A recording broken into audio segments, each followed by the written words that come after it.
जाति की पूजा और अंधभक्ति से किस प्रकार संस्थाएं मरती रही, मर्यादाएं गिरती रही और एक छत्रवाद और तानाशाही बढ़ती रही। संविधान तो समानता है, जैसा आपने भी कहा, यानी सबके लिए बराबरी का अधिकार है। संविधान तो आजादी है, यानी बोलने, सोचने, देखने, पहनने, खाने पीने, धर्म मानने, विरोध करने, असहमत होने, विचार व्यक्त करने की आजादी।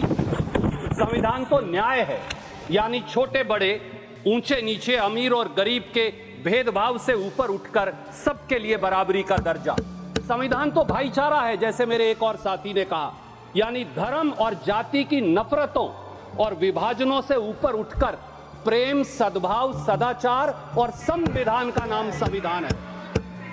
संविधान के 74 सालों पर चर्चा के लिए संविधान के मायने जानना जरूरी है, क्योंकि सत्ता के हीरो का मुकुट पहना बादशाह आज संविधान के मायने भूल बैठा है। सत्ता के सिंहासन और बड़ी बड़ी कुर्सियों पर बैठे लोगों को आज की तारीख में जानने की जरूरत है कि संविधान के मायने क्या हैं, और मैं अपने शब्दों में उन्हें चरितार्थ करने की कोशिश करूंगा। वो राज के तंत्र, यानी सत्ता हथियाने और सरकार बनाने को संविधान मान बैठे हैं, पर देश के लिए गरीबों की मुसीबतों और जनता की जरूरतों के आगे सत्ता की जवाबदेही के प्रजातंत्र को संविधान कहते हैं। वो चंद अमीरजादों और दोस्त धन्ना सेठों की दौलत लाखों गुना बढ़ाने को संविधान मान बैठे हैं, पर देश के लिए गरीबी हटाना, न्याय करवाना और सबको बराबरी का दर्जा दिलवाना संविधान है। कृपया सुने। टीवी पर सुर्खियां बनाने वाली जोर जोर से बोलती आवाजों को संविधान मान बैठे हैं, पर देश के लिए टीवी के प्रायोजित शोर की बजाय वीणा की टंकार सी बजने वाली आम आदमी की आत्मा की आवाज संविधान है।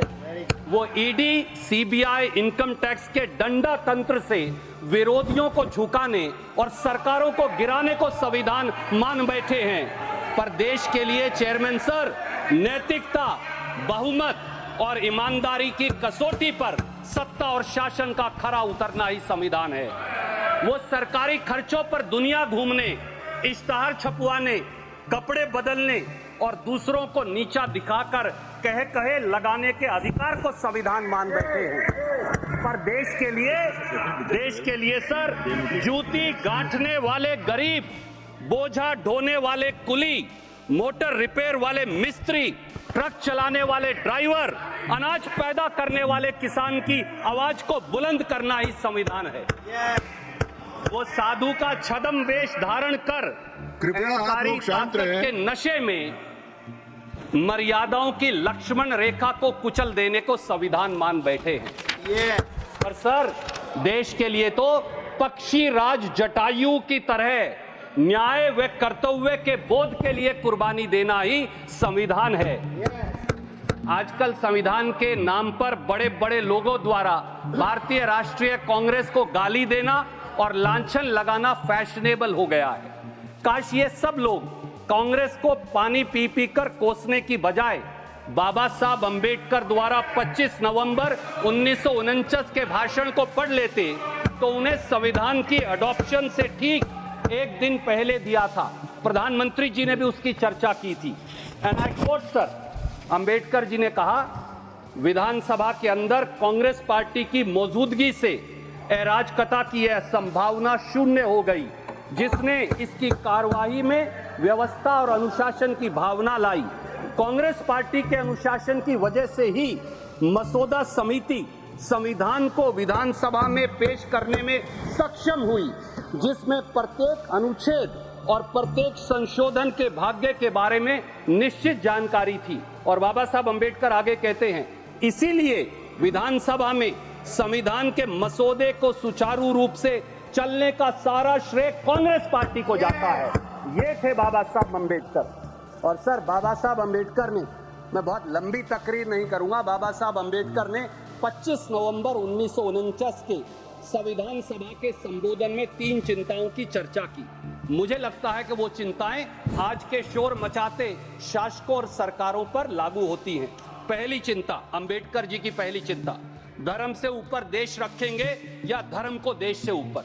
And I quote sir, Ambedkar ji ने कहा कि कोट, यह चिंता इस तथ्य के एहसास से और भी बढ़ जाती है कि जाति और धर्म के रूप में हमारे पुराने शत्रुओं के अलावा हमारे पास कई राजनीतिक दल होंगे जिनके राजनीतिक धर्म अलग अलग और विरोधी होंगे।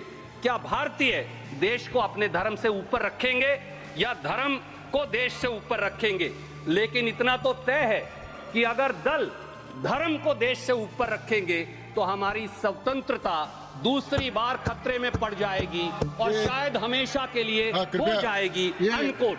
सुरजेवाला जी जी, एक मिनट कृपया प्लीज। सर पॉज कर दीजिए, मेरा समय आपका समय है वो, लेकिन अपने पुराने भवन में जी स्पीकर साहब के और उनके दोनों के आसन के पीछे लिखा हुआ है धर्म चक्र प्रवर्तनाएं। सर मैं तो वो आपके समय पर लिखा गया।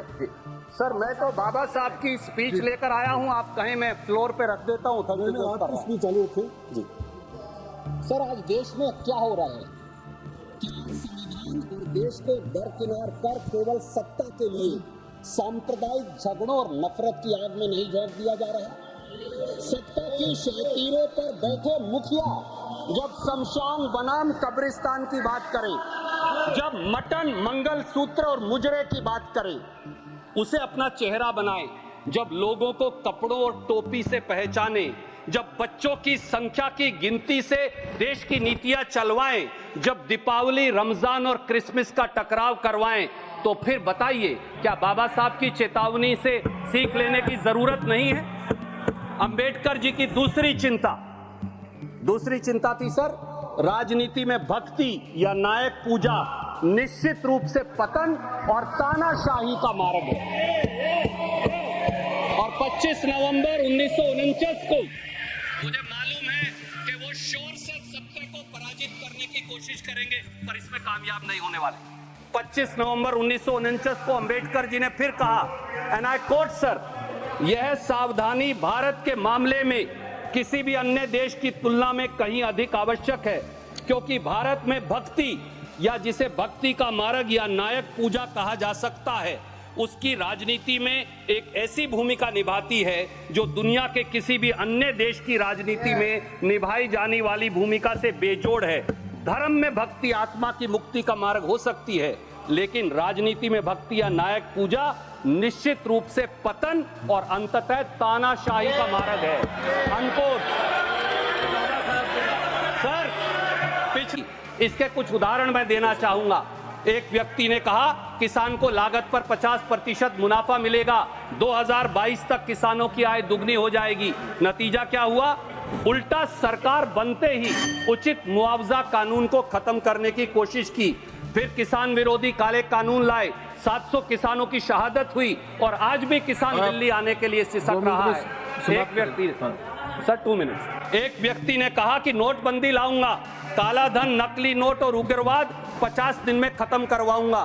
काला धन तो खत्म हुआ नहीं, नकली नोट तो खत्म हुए नहीं, उग्रवाद नक्सलवाद तो खत्म हुआ नहीं, अर्थव्यवस्था खत्म हो गई। एक व्यक्ति ने कहा कोरोना में बगैर सोचे समझे लॉकडाउन लगाया, कहा ताली बजाओ, मोबाइल की लाइट जलाओ, कोरोना जादू से खत्म। कोरोना तो खत्म हुआ नहीं, गंगा मैया लाशों से हट गई, लाखों लोग हजारों किलोमीटर पैदल चलकर गए और लाखों रोजगार खत्म हो गए। एक व्यक्ति ने कहा, सर मैं बस खत्म कर रहा हूं, एक व्यक्ति ने कहा कि रात को 12 बजे संसद में घंटी बजाओ, जीएसटी लाओ, अर्थव्यवस्था आगे लेकर जाओ। जीएसटी आम व्यवसाय के लिए गब्बर सिंह टैक्स बन गई और सरकारी वसूली। मेरा नाम है घनश्याम जीएसटी। सर एक तीसरी चिंता की मैं 1 सेकंड में चर्चा करूंगा। अंबेडकर जी की तीसरी चिंता थी आर्थिक और सामाजिक असमानता, राजनीतिक लोकतंत्र के लिए खतरा। Sir 1 minute. 25 नवंबर को अंबेडकर जी ने कहा हमें इस तथ्य को स्वीकार करके, कोट सर, हमें इस तथ्य को स्वीकार करके शुरुआत करनी चाहिए कि भारतीय समाज में 2 चीजों का पूर्ण अभाव है। इसमें से एक है समानता। सामाजिक धरातल पर भारत में एक ऐसा समाज है जो क्रमिक असमानता के सिद्धांत पर आधारित है। आर्थिक धरातल पर हमारे पास ऐसा समाज है जिसमें कुछ लोगों के पास अपार संपत्ति है जबकि कई लोग गरीबी में रहते हैं। हम कब तक इसे नकारते रहेंगे? ये राजनीतिक लोकतंत्र को खतरे में डाल देगा। अनकोट। सर बस मैं मेरी बात समाप्त कर रहा हूँ। आज 140 करोड़ के देश में मैं आपके संज्ञान में लाता हूँ, 1% लोगों के पास देश की 40% संपत्ति है। हम एक बार फिर अंग्रेजों की आर्थिक असमानता में पहुंच गए हैं। किसान तो 27 रुपया प्रतिदिन कमाता है, इनके उद्योगपति मित्र 1600 करोड़ प्रतिदिन कमाते हैं और हजारों करोड़ का घोटाला करते हैं। संविधान को सशक्त बनाना है, तो संविधान को सशक्त बनाने के लिए बाबा साहब की इन तीनों चिंताओं पर जरूर गौर करनी पड़ेगी, तभी संविधान सशक्त हो पाएगा।